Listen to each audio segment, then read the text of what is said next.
আরে সর্দার, এত নিচে কিভাবে লাফ দিব?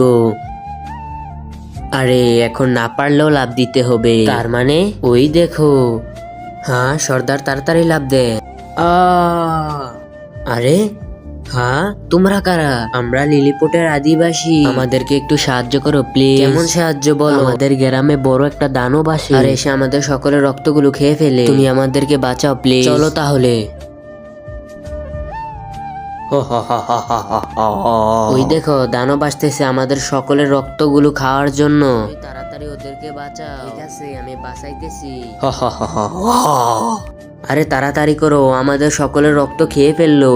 আরে ওকে আমি শক্তিতে হারাতে পারবো না, ওকে আমি বুদ্ধিতে হারাতে হবে। কোথায় গেল? এই নে ভাই। আরে তুই এটার মধ্যে কি দিচ্ছিস? আরে বিষ মিশানো রক্ত খেয়ে রাক্ষস মারা যাবে। এখন তো তুই শেষ বাচ্চা। তারা ছেড়ে দে ওকে। এই নে বেশি রক্ত, এটা খেয়ে নে। তার আগে মাকে তো আমরা সকলেই ভালোবাসি। আজকে দেখবো কারা কারা বাবাকে ভালোবাসে। একটা লাইক, একটা সাবস্ক্রাইব করে দে। আসলে আমি দেখতে চাই তুমি বাবাকে কতটুকু ভালোবাসো। আর কমেন্টে অবশ্যই আই লাভ ইউ বাবা লিখে যাবে। ওয়াও, কি তরতাজা রক্ত।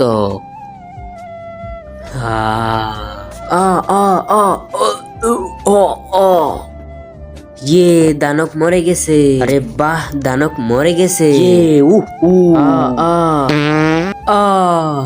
ইয়ে, দানব মরে গেছে। ইয়ে। আরে এদের সবার আবার কি হয়ে গেল? তোর জন্য হচ্ছে শালা। তুই রক্তের সঙ্গে বিষ মিশিয়ে খাইয়েছিস আর সে বিষাক্ত পাদে সব লোক আমাদের মরে গেছে। বাঘ বন্ধু। আরে শালা, তারা বলছি।